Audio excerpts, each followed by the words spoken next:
Good morning. It is the Harlem Emergency Network weekly update. Carol, how are you this morning? I'm doing great, Bob. Good to see you again. Hope everyone Absolutely. out there is well. Mm-hmm. Mm-hmm. We've had a busy week. We did a, nice tribute to our dearly departed brother Akil Rose this week, and we've had some great interactions with Families United for Solutions. And today we are going to talk about something that is an emergency, but not in the strict sense of the ones that we always deal with, but it's an emergency in that there's an urgency of action that we all need to do. And that is, we're talking this morning about the 2020 census. And we need 10, 10, 10 from everybody, 10 minutes to fill out 10 questions to have a 10-year impact. And our guest this morning, Pharein Griffith, has been working tirelessly on this issue all year, and she hasn't slowed down. She's actually speeded up. So welcome to our live stream this morning, Pharein. Good morning, Bob and Carol. Thank you for having me. Great Thanks so much to for have you. being.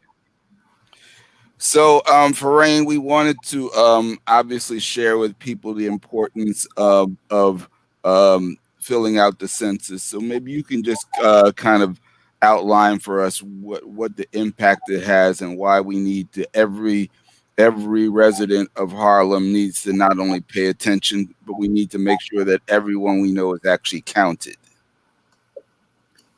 Okay, so before I answer that, I'm going to first say what the census is, because that's where, so that I can lead into answering that answer.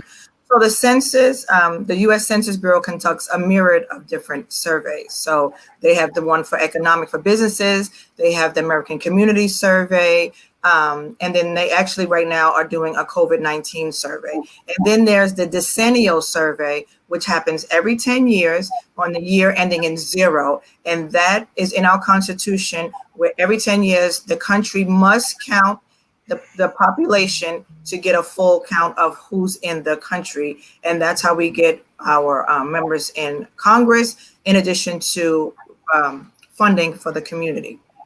So for Harlem, for New York, so right now as we stand, New York is actually in 38th place out of the 50 states. And what that impact is going to do to us, right? So that impact is really, the impact from doing it versus not doing it is what we can receive and what we can lose. So what we can receive is more schools, more hospitals, more fire departments. That's what we can receive. What we can lose is the same thing.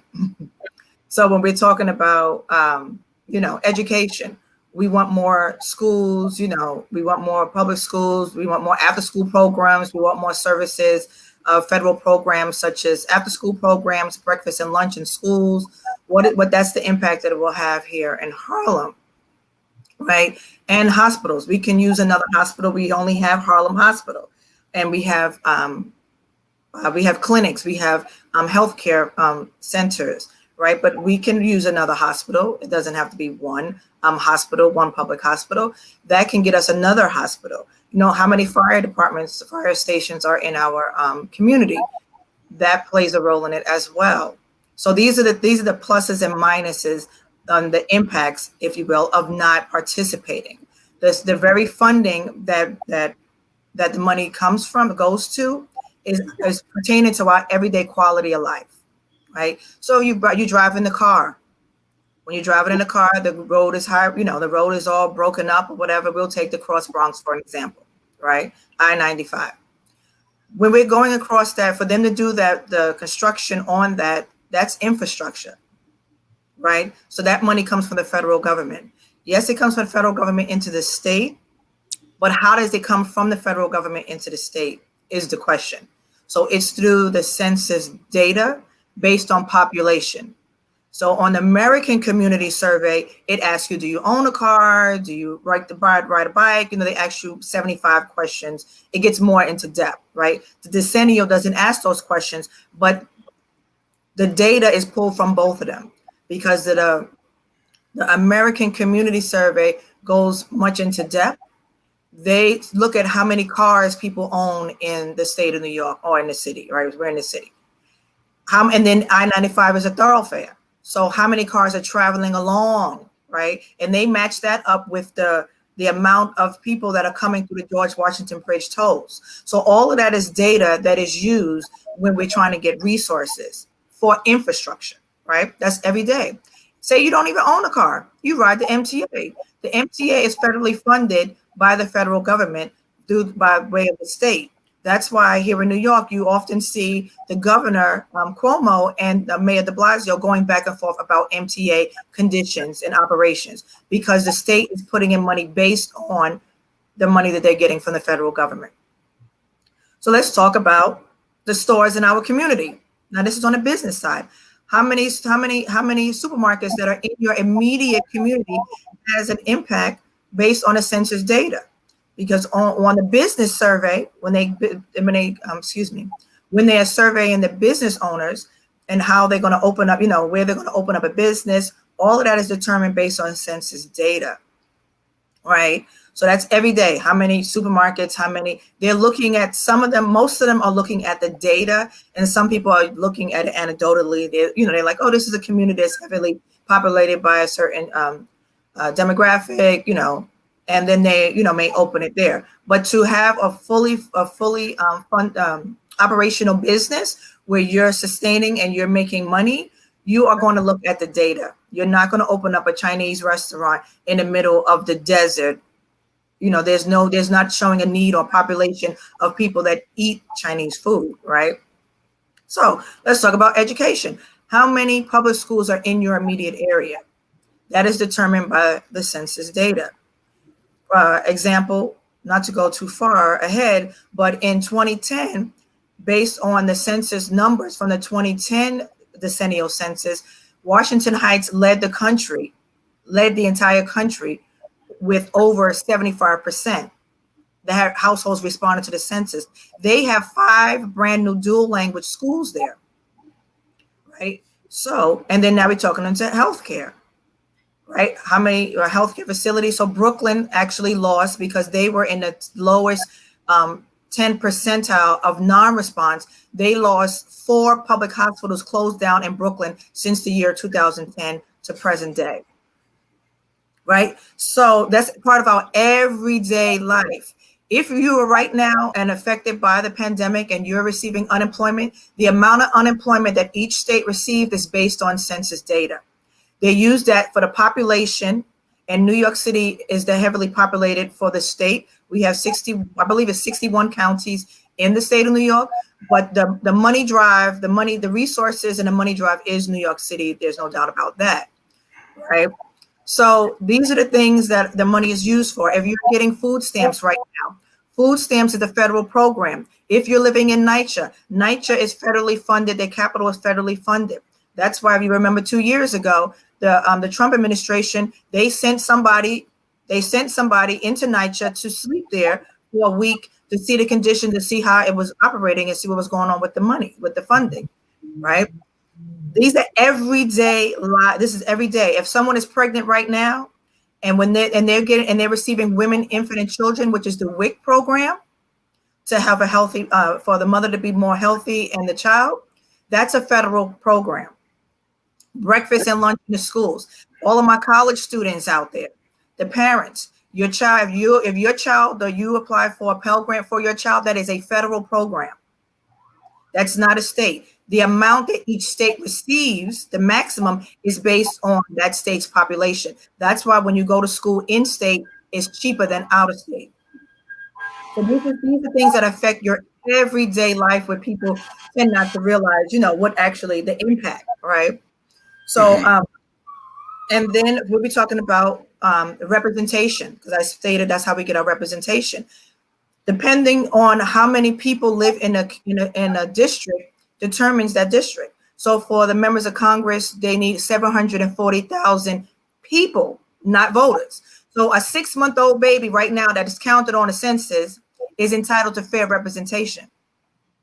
They're counted in when they're drawing the lines to create districts. That child that is 6 months old today will be counted in mapping out the districts, not the voters. It's about the population is what creates the representation, the fair representation. So members of Congress, through our members of Congress is how we acquire electoral colleges.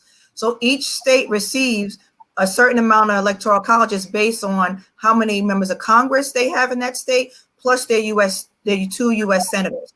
So here for New York.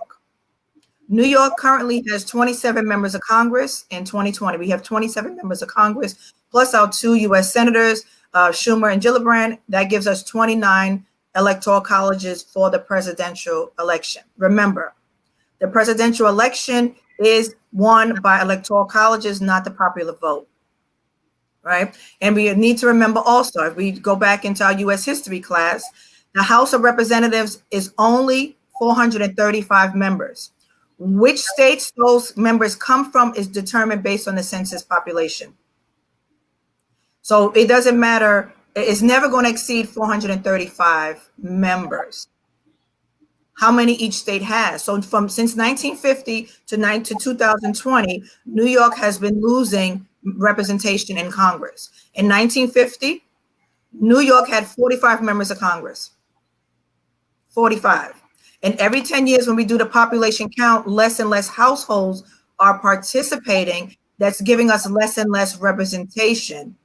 So now we're losing, and New York right now is slated to lose. We're definitely losing a congressional district. We may even lose 2 after this census count, because after we do the count, it goes to the president to give him the count of everybody that's in the country, and then the states get their population count, and based on that, the state legislature, they appoint the redistricting committee to start drawing out the lines based on the population. When that goes to the president, does that go? So this is 2020. Will it reach the president's desk in 2020 or 2021? So that's a great question. So the pandemic actually pushed all of the deadlines back. So the U.S. Census Bureau, they had to go to Congress and ask for an extension of the operations for the Census Bureau itself, right? So it started on March 12th. They sent out the mailings. That's when we can first respond to the census. So I want to say this year, 2020 is the first time that we are able to have multiple ways in responding to the census. So we can do it either online at my2020census.gov. We can do it via the phone, by phone at 844-330-2020, or by traditional mail. So if you receive the form in the mail, you can fill out the form and mail it back, or you can do it over the phone or online. So being that's new, that was never done before, right? And then when you don't self-respond, then the numerators are going to start knocking on the doors. So that process was already supposed to start, the knocking on the doors. So on March 12th, in April, they went to Congress and asked, they being the U.S. Census Bureau, because it's in the Constitution, they had to go to Congress and ask for an extension for the operations. Because of the pandemic, people were not going to be able to respond. Everything was going to push back. So to your answer is, it was supposed to go before the new year. At the end of the year, it would normally go, but the extension, so it may go at the beginning of the first quarter of 2021. So everything is pushed back because of the pandemic. Yes, and I just want to say also that the census is safe, confidential, and easy. Yes, so it's safe. It's I don't want to use the word private. I would like to say confidential, because your information is not shared. So when we say private, they make it seem like, that it's with us. So, so it's confidential. Your information is not shared under the U.S. Title Code 13 in the Constitution. The Census Bureau cannot, under any circumstances, share your information with any other government agency or organization.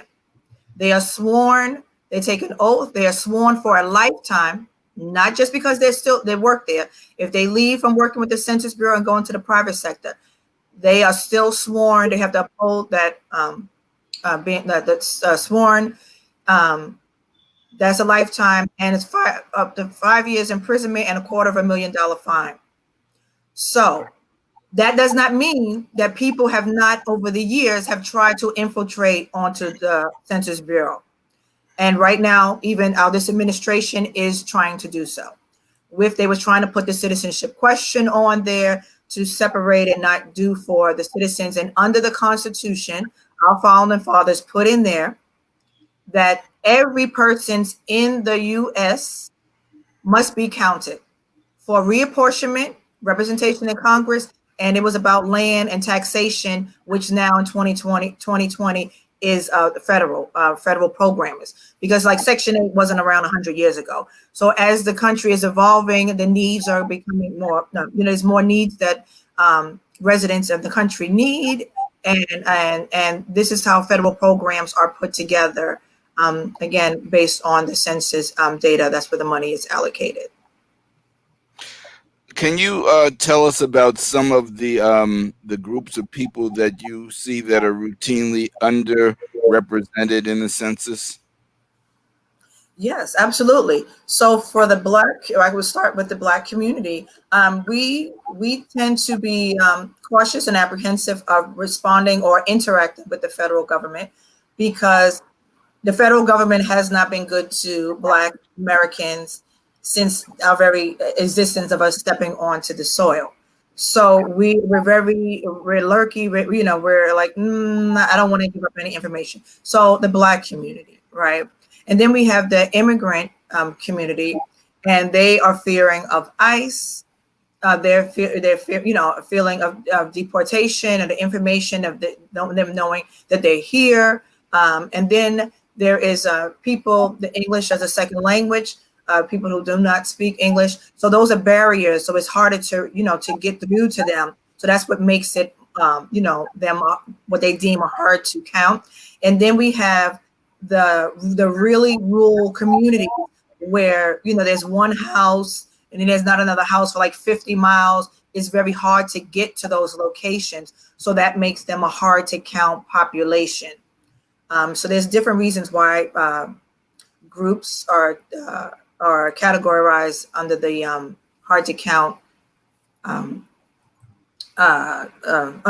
hard to count, excuse me. And those are some of the reasons. Those are some of the groups. And and children. I cannot believe I forgot children. Children are hard to count because parents, either they don't fill out the census at all, or when they do not include the children. And a lot of times parents see the children as an extension of themselves. And if you remember what I said at the beginning, a child that is 6 months old right now will be counted. If they were counted in the census, they are entitled to full representation. So when we have our state electeds, our city electeds, our county electeds, our federal electeds, when they're advocating on behalf of children, this is how they get to advocate on behalf of children, because they have children in their district. And how do they know they have children in their district? They're showing up in the census. They see them on paper, not just anecdotally. So children are hard to count. So make sure that children are counted, that their parents are counting their children. Pharein, could you also speak to anyone that's living in the household? If you have guests in the household, that it will not affect your Section 8, or, if you're getting some type of subsidy. Yes, thank you for that, Carol. That is a major issue, a little hurdle, a little challenge, because people are fearful of the landlord, or they think that you only count people who are on your lease, and that is incorrect. You count everyone who is residing in your residence, whether they're sleeping on the couch or on the floor, whether you're speaking to them or they're not, whether you're related to them or not, because those same individuals, they're getting up in the morning. They're getting on the bus or the train. They're driving in the car. They're going to the corner store. They are utilizing the resources that are in that community and in the city at large, the state at large, right? So we want to make sure we're counting everyone. Please count the foster children and the adopted and the foster children, so like the foster care system. All of the foster care parents, they are receiving a check for that child, and that is a federal check. And they need to count that child as their own. And it asks you specifically on the form, when they ask you who are the people that's living in your house and how are they related to you. There is a box on there that says adopted. There's a box on there that says stepchild. There's a box on there that says non-relatives. So, and I want to add one thing on to that, Carol. Even for the people who are subleasing, right? We want to make sure whoever is the responsible person, if the subletter feels comfortable with counting everyone in that household, then they are the person that does it. You know, but if the people who are subleasing, they should be filling out the census because they are utilizing the services in the community, in the state at large. So they need to fill it out, right? So that they can see that there is 4 people in that particular residence. And also for people who live in homes that they're making the attic, they're renting out the attic or the basement, and it's not, they don't have their own mailboxes. Those residents, those homeowners, they need to count those people in there when they're filling out the census, because it's only coming to the resident.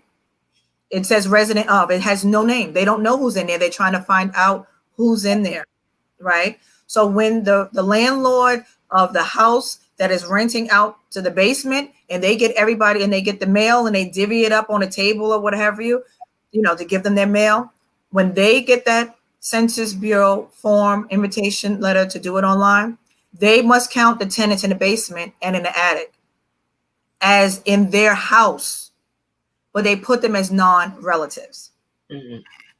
Pharein, can you also talk about the importance of filling out accurate race information and also of some of the new changes that allow you to talk about race as well as where you're from? Yes. So for the first time in history since the year 1790, since the Census Bureau started, we are able to check our race. We were never able to do that before. We have the Check Black campaign, NAACP, Nick Black, the Center for Law and Social Justice, and a bunch of other Black organizations. We are encouraging people to check Black. So for the first time, you can check your race as Black and put Trinidadian, put Black and put Jamaican, put Black Costa Rican, Black Panamanian, Black Nigerian, Black Senegalese. And that is huge, you know, Black and Puerto Rican. For the first time, that is huge. So they can see, because this country, as we looking around at the news today and what's happening around the country and the world right now, this country is driven by race. We do everything by race. And the people in this country demanded that there be a race category on the form. So racial justice advocates, they're the ones who led this charge, and they show the number through other surveys that there's enough Black people, or enough races, if you will, in this country that they can have a question of such on the census form. And then what that turns into, when you're putting your race and where you're from, your native country or your heritage, this is how you can get your ballots in your community. When you're a voter and you want to get your ballot in your native language, this is how this happens. Because on the census, they're asking your race and they asking your nationality. And then now on the American Community Survey, which asks 75 questions, one of the questions is, what are the languages that you speak? So for people who English is the second language, and just for Queens, I can speak for Queens, they have 6 or 7 languages on their ballots. The Bronx has 2, New York County has 3, English, Spanish, and Chinese. So for Queens, for them, one of the languages is Bengali. So for them to get that in that language, they had to show the data from the census to say, listen, we have a heavily populated community of people who speak Bengali. They show the data, and then that's how the State Board of Elections have it on, and the City Board of Elections have it on the ballots for the County of Queens. So the language, saying where you're from, is very important. And I'm going to take it one step further, Bob, if I may. Mm-hmm. Checking Black is a protected category. right? In many ways, but I'll talk about healthcare. In the Black community, we suffer with sickle cell anemia. That's not in any other race.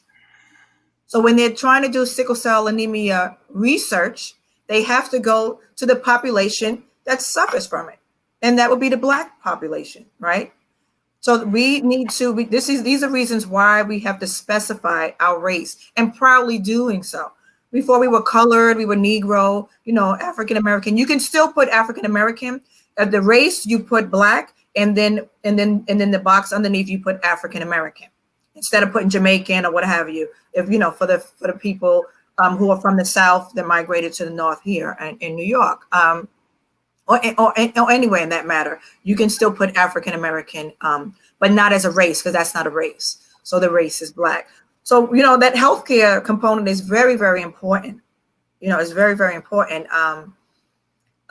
We suffer from a lot of things: hypertension, diabetes, a lot of comorbidity. So we have to make sure that when our elected officials or the healthcare department, when they want money allocated for those specific diseases and sicknesses and ailments, they have to match it up with where is that need. They have to match it up with the need, and the need is based on that population showing that they are there. Which actually speaks to, you really just cleared a lot of things up, Pharein. Thank you so much. It speaks to the response of this pandemic. Mm-hmm. How we have a lack of testing sites. We have to wait so long for the results. The same effort is not put into signage so that people would know exactly where the site is and what test is being done. Getting funds, food insecurity, all of those things, are still existing. So I like to say that while the city is moving into the fourth stage of reopening, in areas like myself, where I live in East Harlem, we're still in the first stage of the pandemic. All of those things that people were looking for and needing to get through this pandemic, we are still in that same phase. It's getting a little better. But basically, overall, every need that you need in the pandemic, we're still lacking. So you really cleared it up in terms of not having those funds available, that when it happened, we didn't have money, siphon money from other places. They got it. Right. And to your point, we can just start with the hospital. The fact that Harlem Hospital did not have enough PPE, personal protective equipment during this pandemic, said a lot in all of these hospitals. Because before the pandemic, the hospitals were already short because based on the 2010 census response, only 61% of New York State households filled out the census.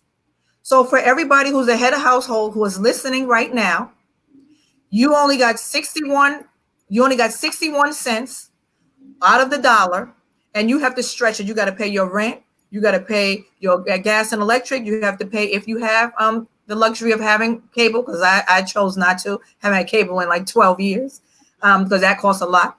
The cable, you decide now that choice, because you only made 61 cents on the dollar, that is also determining how you interact at lunch at your job. If you are packing your lunch versus having lunch at a restaurant nearby with your coworkers, all of that all plays a role in it, because you don't have enough money in your budget to eat out every day at lunch, right? You're bringing your lunch to save money, because you don't have enough to spend that way, because you need to put money in other places. Babysitting, you need to put money in, maybe even for healthcare, maybe you're paying, the co-pays, these are the things. So when we're talking about having 100% of funding, give me all my money, please. I worked hard, give me all my money. So for everybody that's on the line listening, they work very hard. The federal government is taxing them. That money is going into a pool. You are able to apply and get a refund for a certain amount of money, but the rest of that money that they took out of your check that you worked hard for every day goes into a pool, into the federal government. and the states are competing on that very money that you worked hard for. Another state is competing for your money because this state, the rest of the people are not competing for it. So for my listeners, you work hard, you need to get that money coming back into your pocket, into your community, into your everyday quality of life, if you will. And that's how you do it. Because right now, everybody that's listening in New York, their money is going into other states. The federal taxes that they're working hard for every day is going into other states because those states are responding fully in the census and New York State is not. So I want to review the fact that we said that there are 3 ways you can respond: online, by phone, or by mail. But also, if you don't do any of those 3, starting August 11th, people are going to go out and be going basically door to door, knocking on doors to try to get this information done. So can you tell us a little bit more about that process? Right. So the people that have not responded today. So this is why we're doing the Harlem Complete Count Committee. This week is the Census Bureau's push week.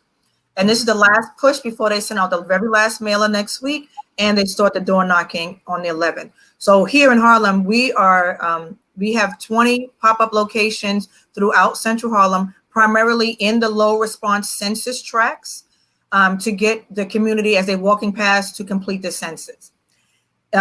If they do not participate in the self-response, so right now we are in the self-response. That's what this period is called. You respond on your own without any help of anybody. For those people who do not respond during this period, they will get assistance from the federal government by a knock on the door, what is called the enumerators. They're the census takers. And I actually got hired to be one. So I will be one in my community. So I got hired back before the pandemic. So now everything is, the dates and everything has changed. So the operations start August 11th. They are only going to residents who did not respond. So I want to be very clear. They're not going to every household and just knocking randomly on doors. Knocking on doors. They will have a list of residents who did not respond. And how will they know that? Is because every single legal resident in the entire country, plus the District of Columbia and the 5 U.S. territories, received an envelope. They received a notice in the mail to their resident, and it says resident of. Remember, they do not know who lives there, so it went to the resident. So based on those addresses that the mailing was sent out to, is how they're going to go to the ones who did not respond. Because when you respond and you put your address, you're responding for that address. So that residence has responded. So they will be going only to the residents, of those who have not yet responded to the census. Now, I will say this: if I come knocking at your door, some other enumerator comes knock on your door, August 13th, and you say, "Oh, I forgot to do it. I'll do it now," and you can still do it on your own. When I knock at the door, you can still do it right then and there yourself. So I just want to, just clarify that piece, that you can still right then, if somebody's at the door and you can say, well, I'll do it right now. I'll do it. And they can do it right there themselves. And I just want to, we're trying to get into spaces of the seniors, because for the Black community, the seniors have not been outside. So as you stated, Carol, that, y'all are still in phase 1 in certain aspects. The seniors have not been outside. The Black seniors primarily, because we're Harlem, so we have more Black seniors. So they have not been outside. They have not mailed back the form. And a lot of them actually received the form from the beginning. And that was based on the 2010 census and the 2015 American Community Survey that asked the question of having broadband access. So on the 2015 American Community Survey, which is sent randomly to people every day, every year, that's done every year, right? They ask, do you have access to broadband? And based on the response of those people is how they sent the invitation to go online to complete your census. So some area, a population, so I'm going to use Esplanade Gardens, because Esplanade Gardens, they received the actual form from the very beginning back in March. Because a lot of the residents in 2010 and 2015, they put down that they do not have access to broadband. So they did not receive an invitation to do it online. They received the actual form from the beginning. So a lot of them still have the form. You know, seniors, they do what they're told. So they have the form and they want to return it the way that they received it. They don't know that they can pick up the phone and dial the 844-330-2020 number and do it over the phone. They're waiting to mail it back, and they haven't been outside in the public spaces such as the post office.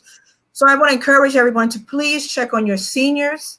You have a neighbor and just ask them, do they have any mail that you can mail for them? And please take it directly to the post office. Don't just drop it at the corner, because of the phishing. You know, they have the scams where they're, you know, pulling out mail from the corner mailboxes. So just look out for the seniors and tell them, you know, ask them, have you completed your census? You know, this is how you get your Medicaid. Medicaid is the #1 funded program in the United States. New York receives $73 billion annually, based on the 2010 census. And $36 billion of our budget goes to Medicaid. 36 billion with a B out of the 73 billion with a B. That's how the money goes. And then the rest goes every place else. That's why Medicaid was getting cut from the beginning before the pandemic, because they received the most, so they're going to get cut first. So I think you've given us the roadmap. 10 minutes to answer 10 questions, 10-year impact, and you told us what happens when you don't do it, and your story about the four hospitals in Brooklyn that closed down as a result of the 2010 census, and talking about that 10-year impact. So here it is 10 years later in 2020 when COVID-19 hits, and there are 4 hospitals missing in that area because of a lack of filling out the census. So what we've got to obviously do is we have to do better this time, and this is why we are working hard to get out the information. I urge anybody who is listening to this or watching this now, if you haven't done it, the easiest thing, you can pick up the phone right now and just do it, 844-330-2020. If you'd like to do it online, you prefer to look at the questions and do it at your own leisure, you can respond online at my2020census.gov. And as Pharein said, there are going to be 20 pop-ups around Harlem where you'll see this woman right here. You're going to see her all over town. There might be a mask here, but you can see who she is. So go up to her, tell her you saw her on the HEN weekly update, or on Soul Lounge Primetime, or on Families United for Solutions. She's been all over, and she's going to be continuing to be all over. Please take this information and don't just use it for yourself, but spread the word. So Bob, go ahead. Can I give you the TDD number as well? Sure. 844-467-2020. Just, you know, for our hearing impaired community, that, you know, we want to make sure that everyone has access to completing the census. Right. You know, let me just make sure that's not the because it's very close to the Spanish is 468 is either the two. Let me just double check if it's really quick. Oh Lordy. I kept reciting them, but sometimes when you keep reciting the same numbers, you forget. Sure. Okay. Yeah, the Spanish number is 468. Okay, so then it's correct. 467. That's right. It's 467. Yeah. Right. Okay. Yes, so, the TD. Yeah. Mm-hmm.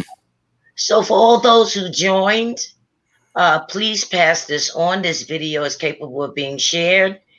And I am imploring people, You know, the same way we're passing videos and TikTok and everything else, take this video and share it with your family, your friends. Do a phone tree.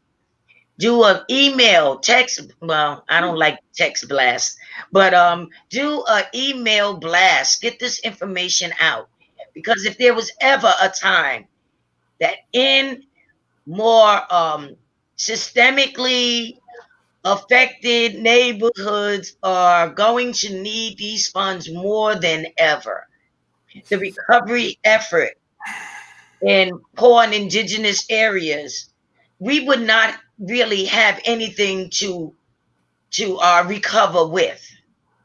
But now that these funds are always available, we need to go and get them as if your very life depends on it, because it It does. does. Your children lives, your mothers, your whatever relative, your friends, your lives depend on this. And we need you to go out and act as never before. And as Pharein said, you know, everyone in that household must be counted. Everyone. Do not fear ICE. Do not fear if you have a green card. You are protected. Please, please, please. Can I add? Because you mentioned Absolutely. family. So I just want our listeners to know that you cannot trace your family history without the census data. Because again, they're the ones who do the population count in this country. So for you to trace your family history, you go to ancestral.com. Ancestral.com pushes you directly to the Census Bureau, because they're the ones who are doing the population count since the year 1790. So I just want to say that. So for my family, I put on Facebook, we don't want to lose any branches on our family tree. Please complete the census. So my family all across this country has completed the census. And I make sure, because we cannot afford to lose out on funding, but we don't need to be disconnected. We don't need a missing branch of our family tree. So I want to thank Pharein Griffith, our guest this morning, for sharing us some really critical information on the 2020 census and why we all need to participate. Please take this video, share it with your friends, and above all, make sure you have filled out your census for your household. Call your family members up and make sure they're there. Make sure all the people in your household, the kids, elderly, visitors, immigrants, boyfriends, girlfriends, just passers through, if they're on your couch as of what was April 1st, 2020, then they need to be counted. So even if you had somebody who was staying with you during the pandemic, even if they're not there now, their name should be on the census. That's correct. Even the deceased, even if someone passed away on April 1st, they are counted. You still have to count them. All right, that's important. But if they pass and they're born on April 1st, they still get counted. That is very, very important information.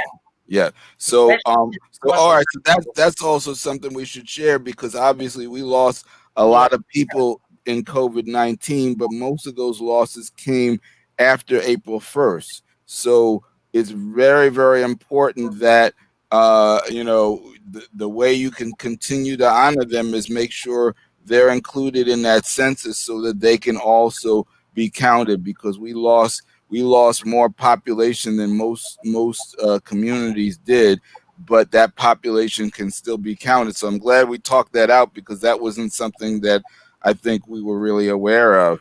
And that's very, very important. So every conversation you have, pass this information on. Yeah. Them, whoever you speak to, tell them to pass it on, and tell the next one and the next one and the next one. Let's get our well-deserved income. Let's get our money. Let's get our votes. Really quick, Carol and Bob, before we close out, can I just give the number so that people can see like what's the need? Sure. So right now, New York, the national response is 62.6%. So 62.6% of the residents have completed their census throughout the country. New York State is at 58.3%. Have already and I keep using the word only 58.3 households in the state of New York have responded. So as of right now, New York is only going to receive 58.3 funding out of 100% of funding. So I need people to let that sink in. New York City is now at 54.1.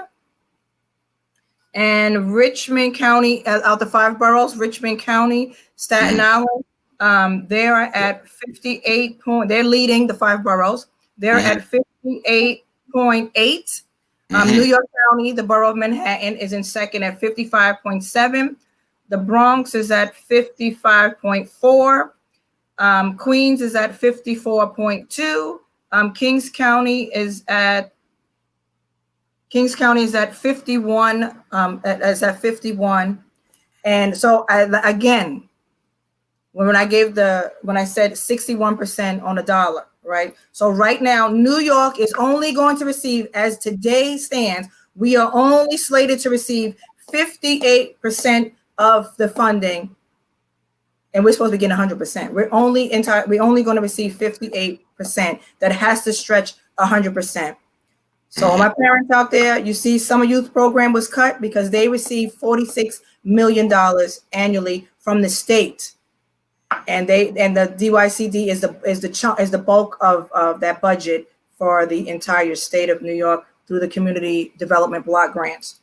So just want people to I just wanted to give those numbers out. We're talking about out of 100%, New York State right now is only going to get 58.3% of funding. So I want to thank our guest, Pharein Griffith, from the NAACP Census Captain Chair and also the chair of the Complete Count Committee. She is all over Harlem the next few weeks, 20 pop-ups. So you'll have every opportunity, but the first opportunity you can take is right now. You can jump on the phone and call this number, and you can take care of it today, or you can go online to this website, my2020census.gov, and take care of it today. So thank you everyone for joining us. Before we close, Pharein, is there a website that we can go to find those pop-up locations? You can email me. Well, matter of fact, on Facebook, look at me. On Facebook, the Harlem Complete Count Committee has a Facebook page, and it's listing on there. So we're doing it for this week only because it's the census push. It's a national push. So started Monday, and we have till Saturday. We have multiple locations. HCCI is a location. Dunbar Houses is a location. Al Taylor's Church, Infinity Mennonite Church, Silicon Harlem is a pop-up location.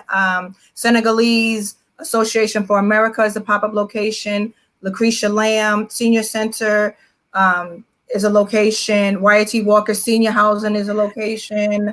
So we have them spread out. And then we have Mount Morris Park is not responding.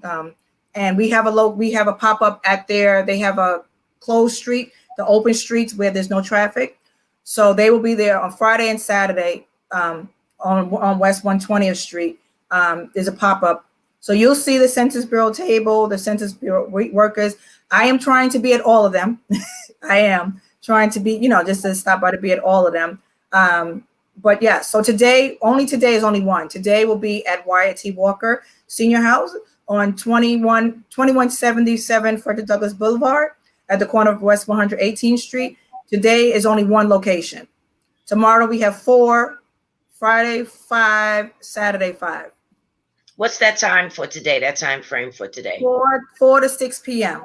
Okay. So all this week at YT Walker, actually, from Monday through Friday, they have Monday through Friday. They're the only one who have all 5 days, and there's from 4 to 6 p.m. And we've done good so far. So the first day we end up doing 22 people from people that was walking past, and then yesterday we did 20. So we just want to make sure that people know that people that we're out there making sure that people are counted. We're pulling them off the streets. Yeah. Great.